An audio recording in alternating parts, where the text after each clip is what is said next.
All right, now we're rolling. How you doing today, Brent?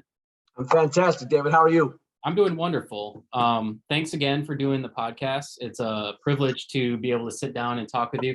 I'm sorry, this is a little weird. I was looking at my computer and I have a new setup and the camera's that way and you're like on a TV screen, so I should be looking that way, not at the computer. Um, anyways, Oh, you're good, man.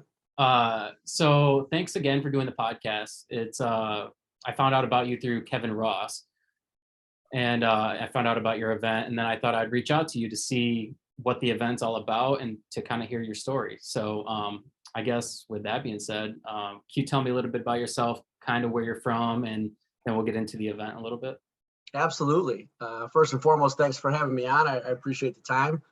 And before I talk about me, I have to talk about Kevin Ross because this is one of the best human beings I've ever met. Quick funny story about Kevin. So I got married 4 years ago for the first time.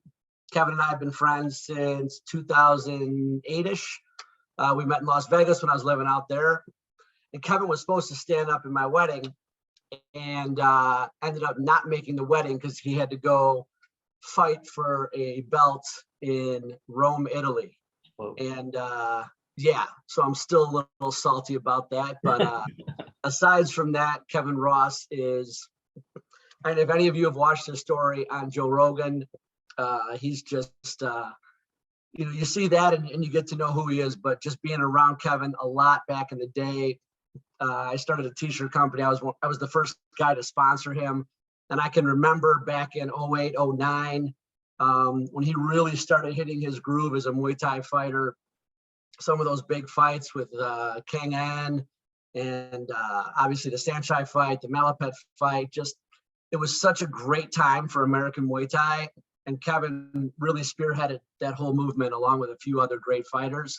So just being able to call him a friend is a real privilege, and getting closer throughout the years and now being able to call him a really, really close friend is a huge honor. And Kevin's just a great guy. And yeah, Kevin doesn't have much of an ego, so I do my best to try and inflate it. It still won't work. Kevin's one of the most humble guys you'll ever meet. Yeah. And this is just another example of that. He talked about the event and mentioned me, so the whole power of the universe thing is working. So Kevin Ross. A couple things on Kevin. I remember when I first heard his story on Joe Rogan, I remember thinking, wow, that was powerful. And that was back before I even started this podcast. And I remember thinking, like, after I started the podcast, like, wow, his story was so compelling. That's the kind of story, like, those are the kind of stories I want to cover on the podcast. Stories about rising above and overcoming. And because, I mean, oftentimes in today's society, victim culture is perpetuated. And Absolutely. it drives me insane. And I just remember him like being vulnerable on the podcast, but obviously he didn't let his past define who he was. And so I thought, you know what, I'm going to throw some rocks into the abyss and see if he responds. So I reached out to him and was like, hey man, can you do my podcast? And he agreed. And I was like, wow, I cannot believe I got Kevin Ross. Yeah, especially with him just coming off Joe Rogan, which, I mean, Yeah. If you can name a bigger podcast than Joe Rogan, I'll give you $100. I'll write you a check right now. That is the biggest podcast. It is. Anyone that wants to be on a podcast wants to be on Joe Rogan. Yeah, that's absolutely. the biggest. And Kevin's been on there twice. So yeah, for you as a podcast host and a younger, newer podcast host, and in comparison to like Joe Rogan and some of the really big names, that's a huge thing for you. And that just speaks even more to Kevin's character, because for him, it's all about genuinely and honestly wanting to help people and hoping that message hits people. I mean, I didn't know a lot of that shit about him, and I was close with Kevin. Like, we hung out every day. I remember leading up to his fights. I went to his fights with him. I mean, we were tight, man. And when he wasn't training or I wasn't training with him, he'd come by my place with Mark Beecher and some of the old crew, and we'd watch UFC fights at my place. I got really close with Kevin, and I never knew any of that shit about him. All I knew was his story that was already amazing, that he started Muay Thai in his 20s, and then here he is 10 years later fighting Sanchai, arguably the best Muay Thai fighter of the last 30 years. And the Thai judge gave the fight a draw. I mean, I was second row for that. It was I've been to a lot of UFC fights, a lot of boxing matches in Vegas at the highest level, and that is definitely top 3, top 4 fight moments I've ever had. And it was incredible to be there. And yeah, Kev's a real deal. And I'm glad that we're able to talk a little bit about him because he's such a great guy. And I can't wait for people at the Roger Up event that don't know about him, that don't know much about the fight world, that don't know his story, to hear about his story, because meeting a guy like that can really flip someone around if they've dealt with the same type of stuff and haven't opened up like Kevin didn't for so long. There's a couple guys that were really close to him, and I feel like I was one of them, and I had no idea about some of that stuff because he just never shared it. And yeah, I'm really looking forward to people hearing his story, not to mention a dozen other incredible speakers with tremendous stories. But yeah, Kevin's going to be a real highlight at the event, and I'm excited for people to get around him and meet him, and I'm excited to get Kevin out there too, because Kevin kind of stays in his bubble. He stays in the Muay Thai world. He kind of stays in his lane. And I'm that guy, when I call him, I drive him nuts because I want to rip him out of that lane and put him on a super highway. And so I'm excited he agreed to do the event, probably because he just got sick of my phone calls, if we're being completely honest. And yeah, it's going to be fantastic. So I appreciate you bringing up Kevin, and I appreciate Kevin passing my name on to you. Absolutely. Shout out to Kevin. So now let's talk a little bit about you. Where did your journey kind of begin? Because obviously you're an author, but you're kind of a motivational author / speaker, correct? Yeah, I guess that's the title. I mean, I'm just a simple guy. I was born and raised in the suburbs of Chicago, just a, maybe middle class at best family. Grew up always outside, wrestling from 5th grade on, soccer from even before that, martial arts from probably the age 10 on, always outside. If I was a kid nowadays, I'd probably be diagnosed with ADHD, ADH, GSP, PPR, whatever it is, and they'd probably have me on 17 different medications. But back then, before cell phones, before the internet, and before this crazy woke culture we're living in, I was the guy that was outside all the time, riding my bike, just getting after it, having fun, and constantly, being outside and being in athletics and martial arts. And by the time sophomore or junior year of high school rolled around, I pretty much knew I was going to be in the military. I knew I wanted to get a gun and go do some good for God and country, but I didn't know specifically what branch. I knew it was going to be the Army and the Marines. The vast majority of the men in my family had served. My dad was an Air Force guy. Uncles were Army and Navy, Vietnam vets, and I knew that that's what I wanted to do. I ended up picking the Army, became a combat engineer, and first deployment was in '98 to Bosnia, and it kind of went from there. Got banged up, was medically discharged, and then around 2004 started contracting. Did that for about 4.5 years, and then yeah, kind of settled into civilian life. And then for the last couple of years, I've been back in that, but kind of in a different space, doing executive protection, personal protection, working more specifically with foreign dignitaries, royal families, and high net worth people, both in an armed and an unarmed capacity. I love how you nonchalantly just talk about that, because that's pretty extraordinary that you get to be able to do something like that. Yeah, I mean, it's cool. I need that. Like, I'm 46 now, and I still, I got injured, and I didn't get to be that 20-year guy in the military. I barely got 4 years in, and I'm thankful, and I'm very thankful that I had the opportunity to do some contracting and still contribute to the GWAT, the Global War on Terror. I'm thankful that I was still in some capacity able to do some good, and now, even though I have the book and we have this event coming up, which all signs are pointing towards it's going to be a success. We still have plenty of tickets for sale, and we're a month out today while we're recording this. But we've got some incredible people speaking at the event, and it's super exciting. And I think that's turning into what the next chapter of my life's going to be. But yeah, man, I have to be out there doing something. I can't be running and gunning like I was at 22. I have a wife. I have an 11-year-old stepdaughter. So, deployments and all that type of stuff is out, but I can still do things that have some risk, but not quite as much as being in a war zone every day. And for me, I'm obsessed with languages. I'm obsessed with culture. I want to know what makes people tick, and being able to, work. We just got done working a royal family from the United Arab Emirates.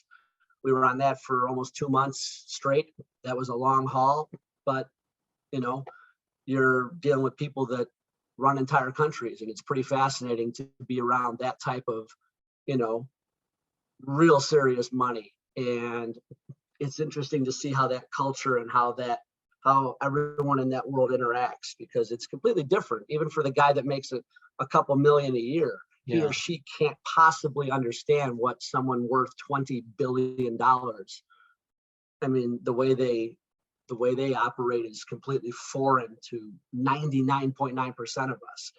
So just to be around that is interesting. And then, working with foreign diplomats and being able to see things at the embassy level or the State Department level, or, experiencing all these different languages is fascinating to me. And it's something I want to be involved in, as long as I'm able to, at the highest level, protect these people in the event that something does happen.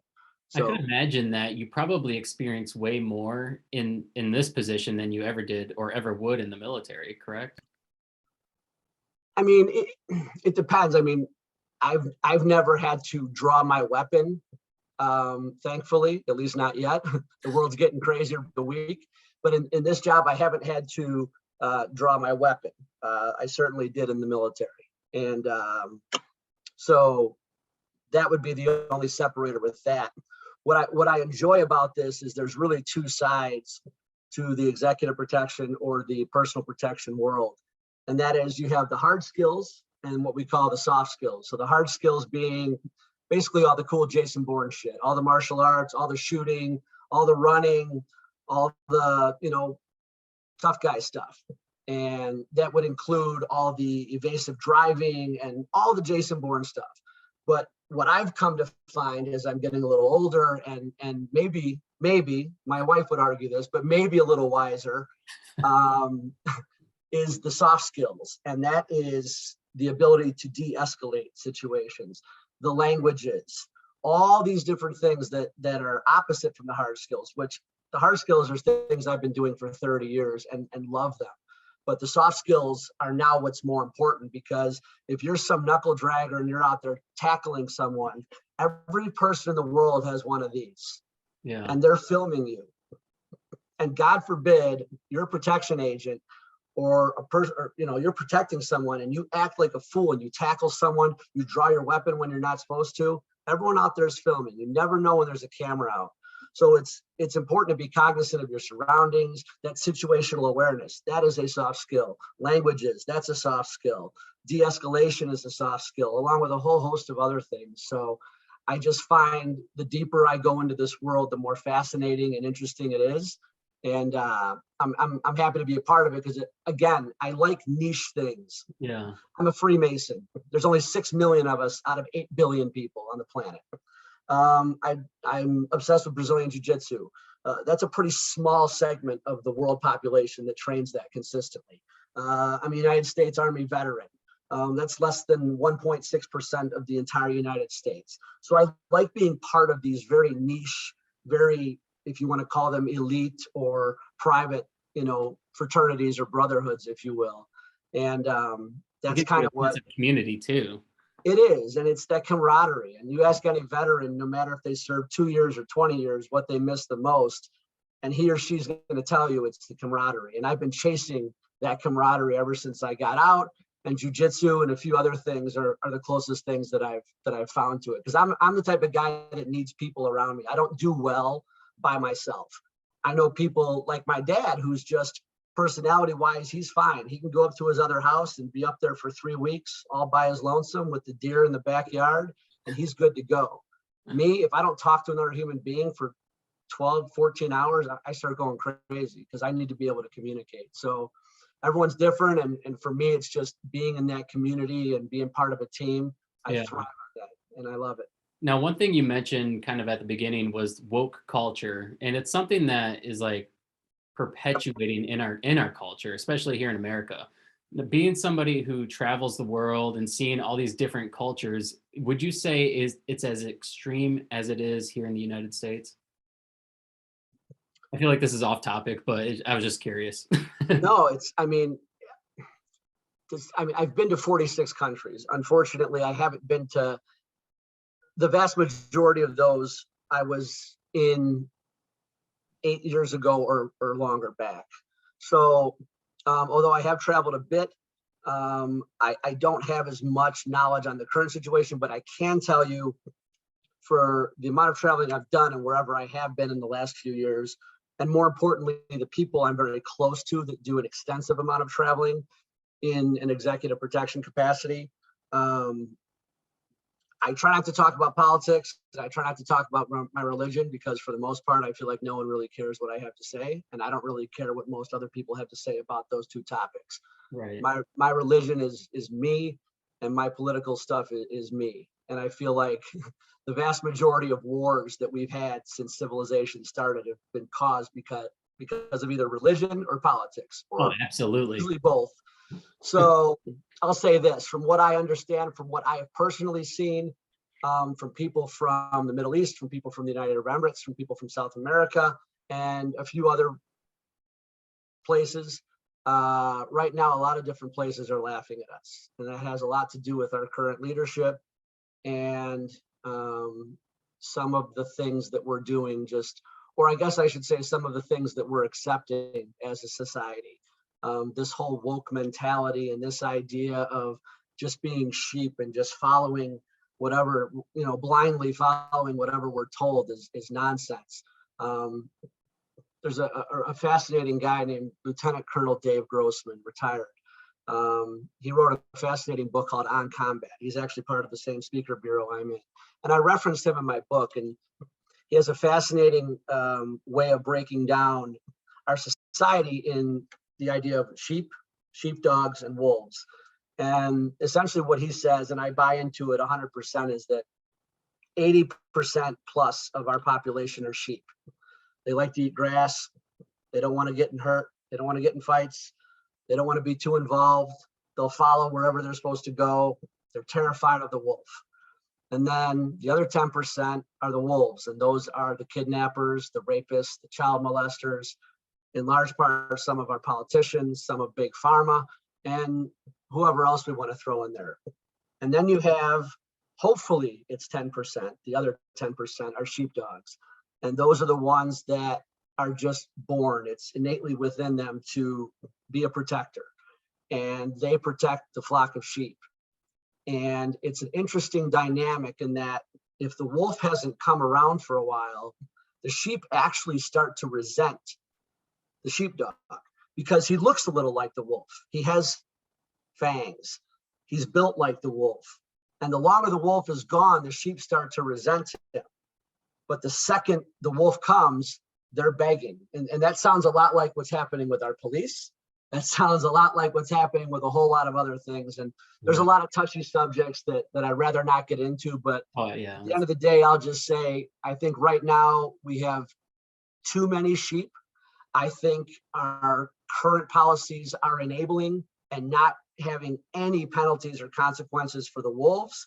And we are desperately in need of more sheepdogs. And I can tell you right now, for anyone attending the Roger Up event, our number one goal for this event, for you as an attendee, is that you leave more dangerous as a person. And I don't necessarily mean because we have Brazilian Jiu-Jitsu every night or because you're going to do some push-ups in the morning with some retired Navy SEALs. I don't necessarily mean dangerous in a physical capacity. I mean, you're more dangerous because you're more self-aware, because you're more prepared for that big, bad, scary world out there. You're more singularly focused on who you are, who you're surrounding yourself with. You're more aware of your surroundings, and that in itself makes you a more dangerous person. And then if you take some of the principles that we're going to put forth at this event and go home and immediately take action on them, you're going to continue to become more dangerous. And in my opinion, the best type of person and the type of people that I surround myself with are incredibly dangerous but you'd never know it because they never have to use it. But if, God forbid, the proverbial shit hit the fan, those are the guys that I want, and those are the gals that I want behind me. And that's our whole goal, is just to get more educated and more disciplined people out there, because there's a lot of crazy stuff happening. This episode is brought to you by Red Bike Delivery. This delivery service operates only using battery-powered, eco-friendly transportation. Red Bike Delivery is there for all your delivery needs, whether it's dinner for the family, flowers for your partner, or new houseplants for your new collection. Red Bike Delivery will gladly deliver those and everything in between. So what are you waiting for? Check out Red Bike Delivery on Facebook or Instagram for more information. Red Bike Delivery, because there's only one Earth. Dude, I fucking love that. Now, is the event based off of the book that you wrote called Roger Up? Yeah, I mean, some of the principles are, and I mean, full disclosure, we just needed a cool name. I was planning on doing an event a few years ago, and it fell through, and COVID came in and everything else. That event was called the Real World Samurai Las Vegas Boot Camp. Say that 5 times fast. And my wife's like, man, Brent, that is a really long name. And at the time I was like, that's fine. And now I look back and I'm like, no, yeah, probably should have listened to her on that one too. But Roger Up is very easy to remember. And, you know, as attention spans continue to diminish, plus it's a cool name. And if anyone doesn't know what Roger Up means, I'll give you a very brief definition of it and why I use that term. So essentially, back in '97, I was a new guy at my unit. I'm in Germany. I'm a combat engineer. I'm a young private. I think I was a private first class. And we are on an 18-mile timed ruck march. And 2.5 weeks prior, we had done a 12-mile ruck march that was timed with 35 or 40 pounds on your back, and you're carrying your weapon. That one I was carrying an M16, which is like, I don't know, 6 or 7 pounds. On this one, I had recently become the new 60 gunner for our platoon, which is the M60 fully automatic machine gun. And that weighs anywhere between 22 and 23 pounds. I'm 6'2", 160 pounds soaking wet at that time. I got 35 or 40 pounds on my back. I've got a 22 or 23 pound machine gun I'm carrying. And at mile 14, I broke down. And for the first time in my life, wrestling didn't do it. Soccer didn't do it. Martial arts didn't do it. For the first time in my life, I quit. I broke down on both knees, and that was it. I was smoked. I was done. No more. Forget the last 4 miles. And my platoon sergeant at the time, who was still a good friend, just retired last year from the Army, he had this awesome ability to casually appear. It always seemed like he was appearing around me, right? Because I fucked up a lot. But he appeared and he said, "What's going on, man?" I said, "Sergeant, I'm smoked." I said, "I can't feel my legs. I don't want to take my boots off because I know my feet are bleeding. And I'm smoked. The 60's killing me." And he looked me right in my eyes and he said, "Maggie, you need to Roger the fuck up. You got 4 miles left." So I stood up and he put his hand on my shoulder and he said, "If all these guys looking at you right now cannot trust you to finish an 18-mile walk, how can they trust you downrange?" And that completely changed my life, because he was 1,000% right. And trust me, every guy was looking at me because I was a new guy. And he not only did that, but it was the first time I saw leadership at the highest level executed, because even with bad knees, that guy walked the last 4 miles with me. Wow. Constantly motivating me and encouraging me, to the point where I actually ended up jogging the last mile. That's how riled up he got me. Wow. I think I slept for 2 days after that. But that was the first time I had not just hit the wall and I was done, but the first time I understood that there was a reserve tank. And I actually had 20 or 30% more left. I just mentally broke. Physically, I still was able to get up and walk 4 more miles with that machine gun, with 35 pounds on my back. But my mind, because I was weak and had never been there before, broke. And he unbroke that. And it was one of the most beautiful experiences in my life. And I wish it was a sexier story. I wish it happened in Afghanistan with bombs and tanks and terrorists chasing us down, and we killed all the bad guys. But that was my Roger up moment. And I had never heard that term before. I'd heard Roger that, just confirms the transmission. But the way he looked at me and said, Maggie, you need to Roger the fuck up. It was everything. So that ended up becoming the title of the book. And now that's the title of the event. And we're hoping to do the same thing to our attendees that beautiful platoon sergeant, Sergeant Scully, did to me all those years ago. That's amazing. That's really amazing. That kind of reminds me of David Goggins' quote. He always says that when you're at the point of giving up, you always have 40%. It's a 40% rule. You always have 40% more left in you. People give up before they even realize their full potential. Yeah. And how do I say this? I love the fact that you brought up David Goggins, but I just want to add a very respectful and polite caveat to that. I've never met Mr. Goggins. I have friends that know him and have met him, and I hear he is absolutely 100% the real deal. What you see is what you get. The problem with some people's perception of David is they have to understand that David is past the elite 1% of human beings when it comes to that. So I don't want to by any means compare what I just said to some of the incredible things he's done physically. But I think when you hear a story like the one I just told, for the average person, and I consider myself just an average guy, I think it's a little more realistic, because unfortunately there's a lot of guys out there that gobble up David's material and his books. And again, it's incredible stuff. You can't walk away from hearing that guy talk without being fired up. But it's really hard to even do 10% of what he does. He's literally, in the most beautiful way, a freak, and he's like an alien. I mean, 99.9% of male human beings cannot do what that guy does. Right.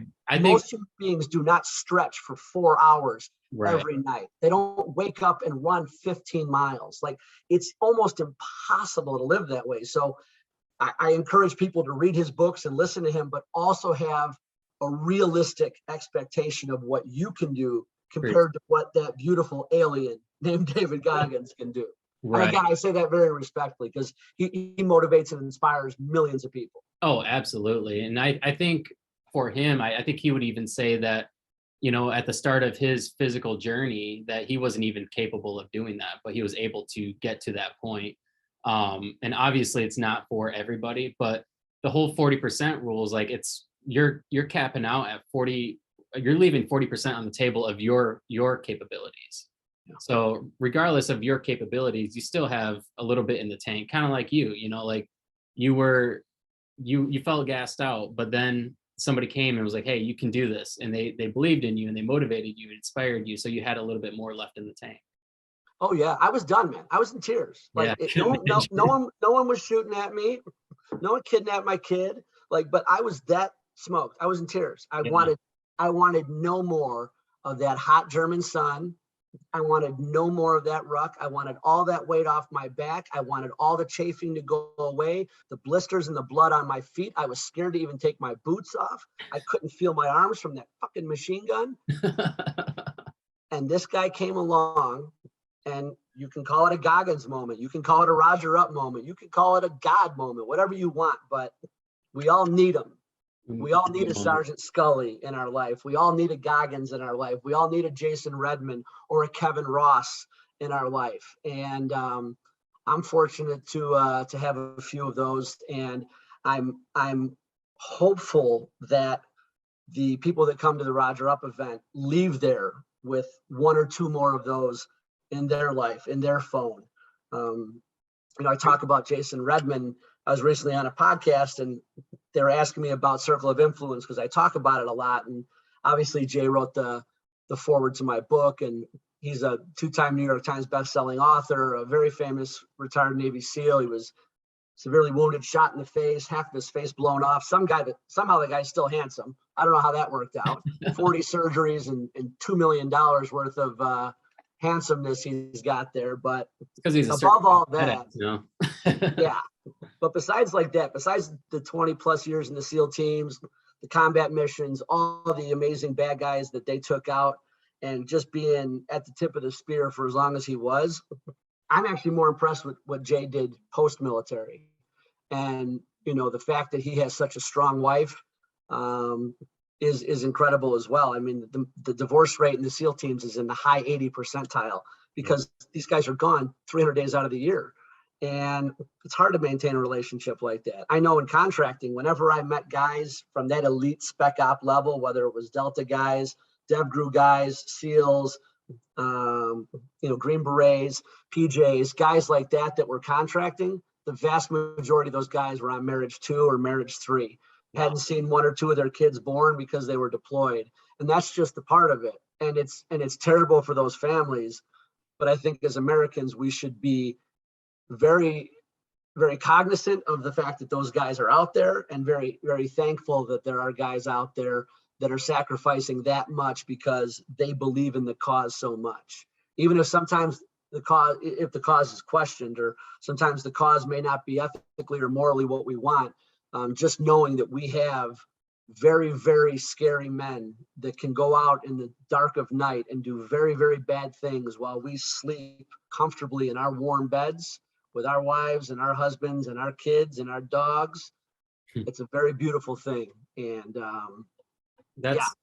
I think that's an important thing to bring up too on the podcast, because I feel like, especially here in America, we take our freedoms for granted. Like, I mean, obviously today was the what's that WNBA basketball player who was sentenced to 10 years. Got sentenced to 9 years in prison in Russia. Is that right? Yeah. And I see posts on social media about like how she wasn't happy to be an American or whatever it was. But it's like, there's so many people out there that are ashamed to be in America, or they're ashamed of the flag, or they're ashamed of what we stand for. And it's like, we, regardless of where we're at, in our economy, in our government, in social economics, everything, we still have it good. We still have it better than probably 90% of the world or more.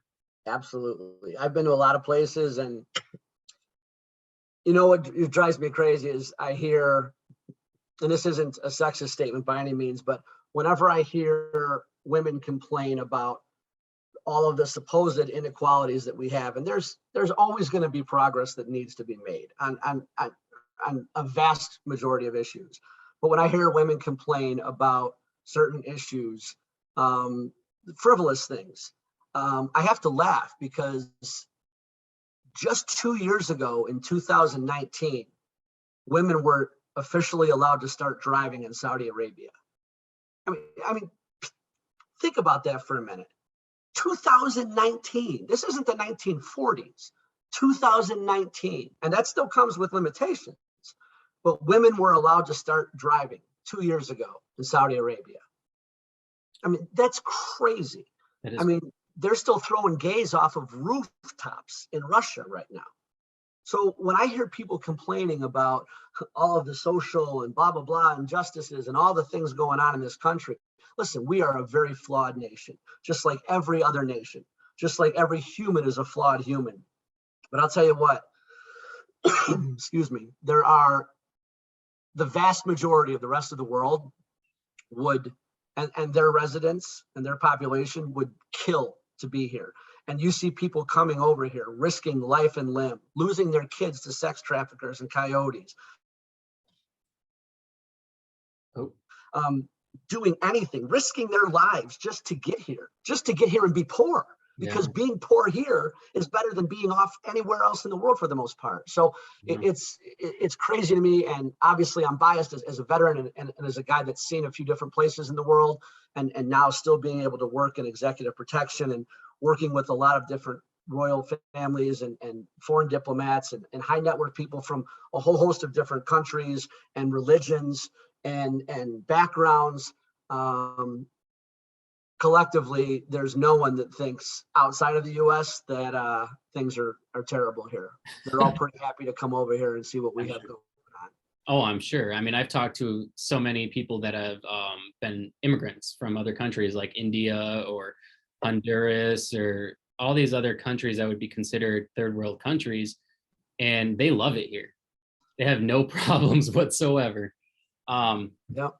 Now, with your event, what inspired the event? I mean, was there a need that you seen in the general population that you felt you could provide, or? I think it was two things, and I appreciate the question because number one, I myself was going to a lot of events. I like going to events prior to COVID, whether it's the annual Protectors Conference in Las Vegas, which I was at last December, or just personal development events, whether it's a Tony Robbins event or Brian Tracy or going to see Robert Kiyosaki or Gary Vaynerchuk or guys that I'm fans of these guys, and I'm drinking the Kool-Aid and I'm buying into a lot of what they're saying and selling because it's real stuff. I started going to a lot of different events, and I started, for some weird reason, I started trying to figure out what they were doing right and what they could be doing better, whether it was some massive event, 3,000 people, or just some 30, 40 person workshop. And I started thinking like, man, it'd really be cool to do my own thing. Like I have some ideas on what I feel like I would want to go to, and I don't see that out there. And maybe I'm very niche in that demographic. Maybe I'm alone in the type of event I'd like to go to, but I talked to a few people and I said, hey, this is the idea I have. I want to do a multi-day personal development event. I want to start the day off nice and early with some PT. And right now, it kills me to say it as an Army guy, but right now, SEALs are sexy. And I'm fortunate to know a few. So retired SEAL Jason Redmond, Lieutenant, and retired Senior Chief William Branham, who did 26 years SEAL teams. They're going to be leading PT. It'll be at your own pace. You'll have two different groups: the guys and gals that really want to get after it, and the guys and gals that are not used to that. But at the end of the day, just being out there at 5:30 changes you. Just the fact that you're out there and you're participating is enough. Yeah. So starting the day off right, and then throughout the morning we'll have some fantastic speakers.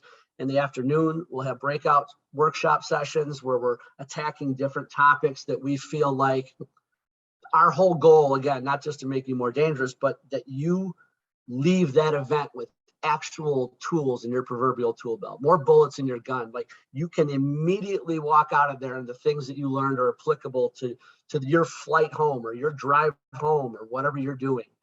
And that's our whole goal. And another thing that is really important to me, it's important to me with having an 11-year-old stepdaughter who is not going to be, and she's a cute little Asian girl. She's not gonna be some formidable MMA fighter. She's gonna be lucky if she hits 100 pounds and 5'4". So I need to know that she's prepared physically. If anything happens to me or her mom, I need to know that she's going to be able to take care of herself from a physical perspective. Not to mention all of the other benefits that jiu-jitsu gives you with confidence, situational awareness, and all those things.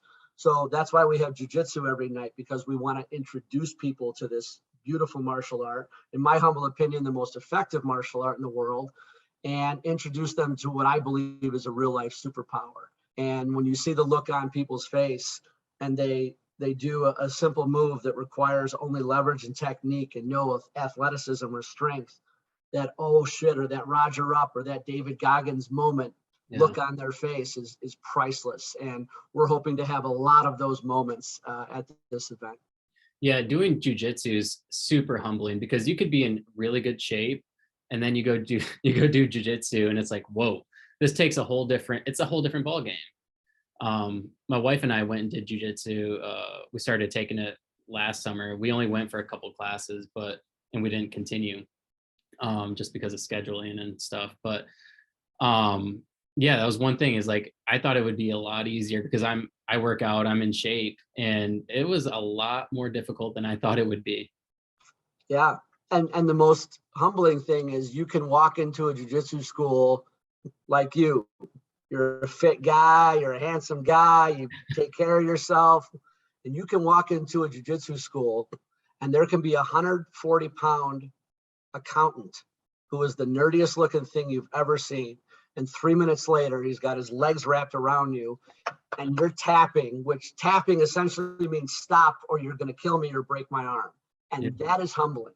That is humbling because the male ego is one of the most fragile things on planet Earth. And when Nick gets humbled like that, I've seen guys not come back to the gym. I mean, guys that come in and they're just yoked and maybe or maybe not on performance enhancing drugs, and maybe they've had a few street fights or they did a little wrestling, and they come in and again they get that nerdy looking accountant or that nerdy looking attorney. And that's nothing against accountants or attorneys, but they get that guy that essentially, very much like Hoist Gracie, who was specifically chosen in 1993 by the Gracie family to fight, not his older brother Hickson, who looked the part. And that's my jiu-jitsu lineage is through Hickson.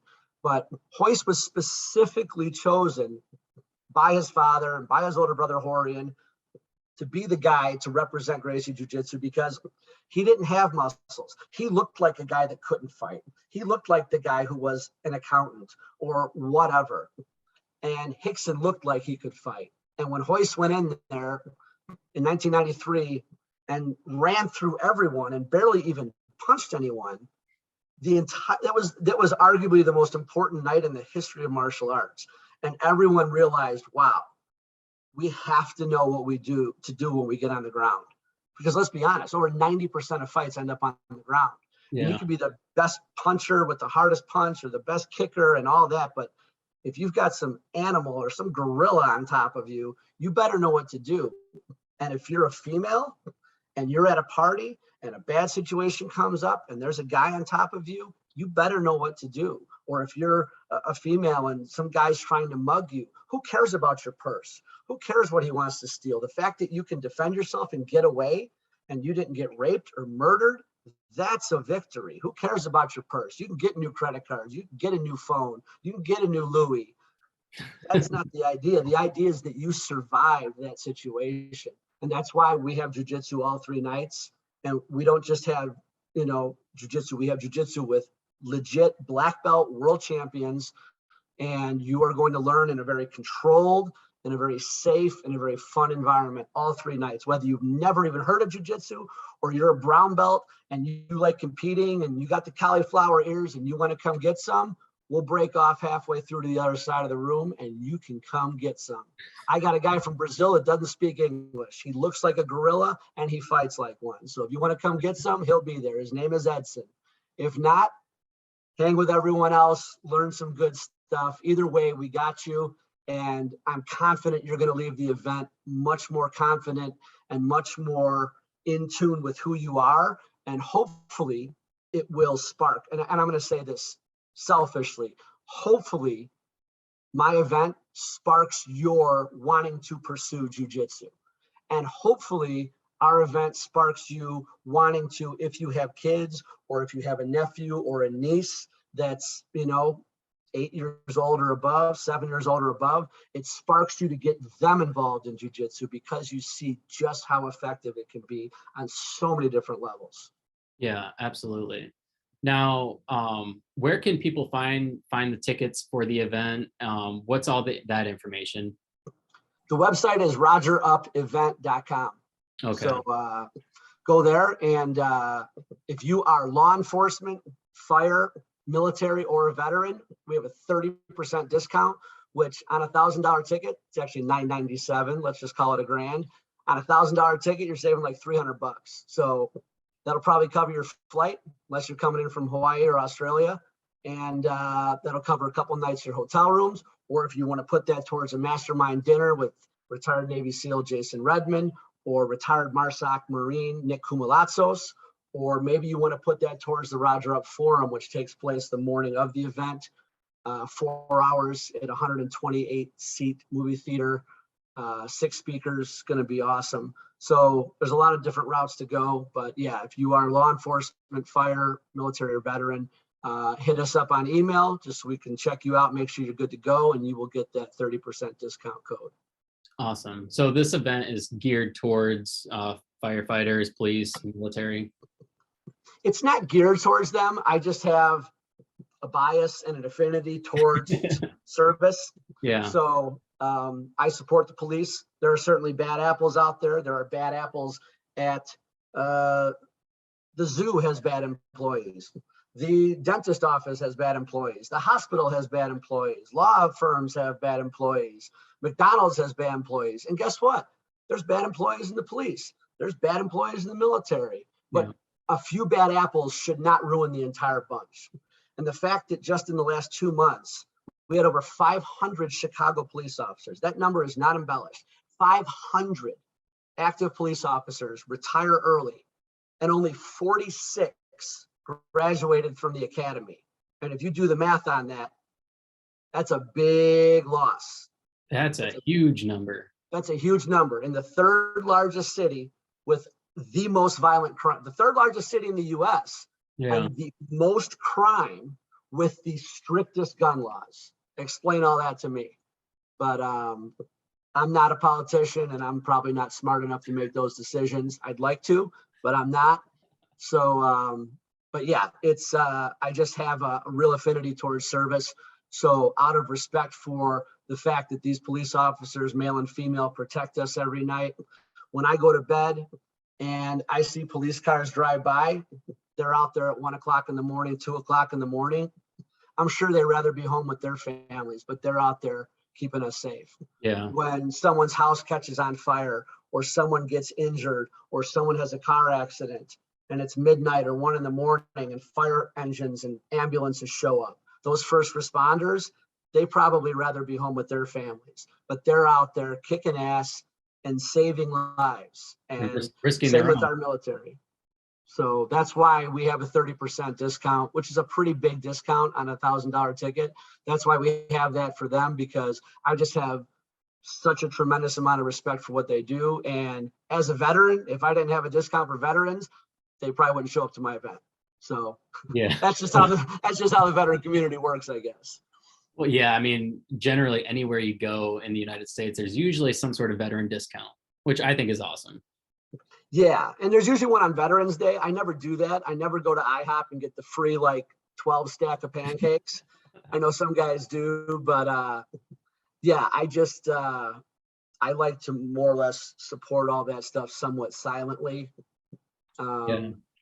This isn't very silent. This is a big event. We're expecting over 150 people, and 2.5 days. Big hotel, room blocks, banquet rooms. I was just there for 3 hours this afternoon going over all the logistics, and we have one room which has the stage and the big setup for the full event. We have another room which is entirely just mats for jiu-jitsu. It's freaking awesome. And yeah, so it's really exciting. And yeah, so rogerupevent.com. I hope some of your listeners go to that and check it out, because it's going to be a great event. And if you live anywhere near the Chicago area, I always say, if you're within 2, 3, 4 hours, drive in, man. Save the time of being at the airport, back and forth, possible layovers, whatever. That's what I'm going to do. I'm driving in. Yeah, I mean, gas prices are going down. I mean, don't quote me on that. I don't know when this is airing. If it airs in a week and they're up to $6, don't hold me accountable. But I always say, if you're within a few hours, drive in, and you have your car here. It's just one more added advantage you have. But for those of you that aren't driving in and are thinking about flying in, we're about 17 minutes from O'Hare Airport in the western suburbs of Chicago. It is an affluent area. It's a very safe area. I have to say all that when we're talking about Chicago, because people think they're showing up in Ramadi in 2006. Well, I mean, there's a bunch of certified badasses at that event. I don't think anybody's going to do anything. And I was just going to say, you beat me to the punch, youngster. I say that as a 46-year-old. You're a young guy. You beat me to the punch, because yes, I can assure you, we have some of the best personal protection agents. Some of the baddest dudes on the planet are going to be at this event. So I assure you, you will be quite safe at the Westin in Lombard, Illinois, September 1st, 2nd, and 3rd. But yeah, it's going to be a great event, man. And I appreciate you giving me a platform to talk to some of your audience. I know I've been doing a lot of podcasts and different outlets lately, and I was really excited to talk to you, because you called me after you talked to Kevin And he texted me, he said, "Hey man, I just had a great podcast with this guy. Check him out. I gave him your info, or can I give him your info?" And that's how nice Kevin is. I'm not as good as that. I'll give someone's name out or number out and then be like, "Oh man, probably should have asked him first." That's how good a guy Kevin is. I can still learn from these guys. Yeah.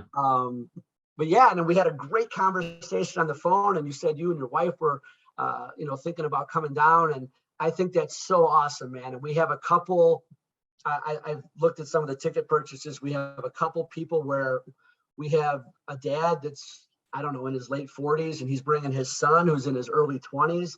I think that is so awesome. And there's another husband and wife couple, early 30s, that's coming to do the event together. I think that's so cool. Like, what better way to grow together? Like, that's just so cool to me. And maybe it's something I can learn from, because I always have gone to events by myself, whether I was in a relationship or now that I'm married. And the more I think about it, I'm like, man, I would go to this event with my wife, because there's probably things there that she's better at that I need to work on, and stuff like jujitsu that I've been doing for 10 years, I would want her to work on. So I think it's going to be fantastic for everyone. And I'm super, super stoked that you guys are going to come down, and I'm excited that I get to talk about it on your platform here. Absolutely. Well, thanks for doing this. I'm excited to meet you in person and meet the rest of the speakers, and to get the tools, whatever you guys will be teaching. I'm excited. I'm really excited about it. It's also, you know what the cool thing is like, since I did your podcast, I'm going to have to, I shouldn't say this publicly, but since I did your podcast, I'm going to have to get you a little extra access time to Luis Claudio. So Luis Claudio is a 4th degree black belt under Rickson Gracie. He was just in Juliana Pena's corner over the weekend at the UFC event. Unfortunately, she did not get the win in the rematch against Amanda Nunes. Hopefully they run it back for the 3rd time.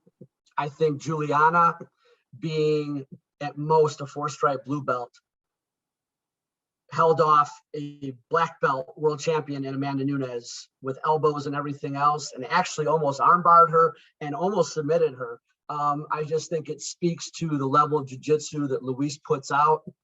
He has other UFC fighters as well, but him being one of Rickson's best black belts, when you're around this guy, again, he's another one of these guys where when you get off the phone with him, or you just leave training with him, you feel better. You're just a better person. And I want people to experience that, because it's one thing for me to talk about it on the radio or talk about it on a podcast. I can talk about how awesome Kevin Ross is, or how awesome Jason Redman is, or how awesome Luis is. But that's just me talking. And I can only talk so much. Yeah. And trust me, I talk a lot. I want people to experience that. I want people to walk away saying, holy shit, that guy Luis is 5'6" on a tall day and 150 pounds on a heavy day. And that felt like rolling with a silverback 400-pound gorilla who put no effort into it. And I was helpless. And not only that, but he showed me how to do that. That's what I want people to walk away with. Because again, I could talk about it all day, because I'm so blessed to have these people in my life and to be able to be around them and learn from them.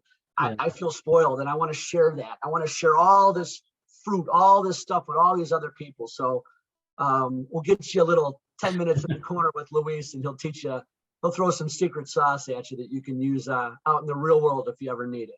Well, that'd be awesome. I really appreciate that. And again, I'm looking forward to this event. And I think this episode should be out next week. I'm releasing Kevin Ross's on Monday or Tuesday, and then yours either Wednesday or Thursday. So cool. Well, I appreciate that, man. Yeah, let me know. We'll share it on social media. And yeah, it was great talking, man.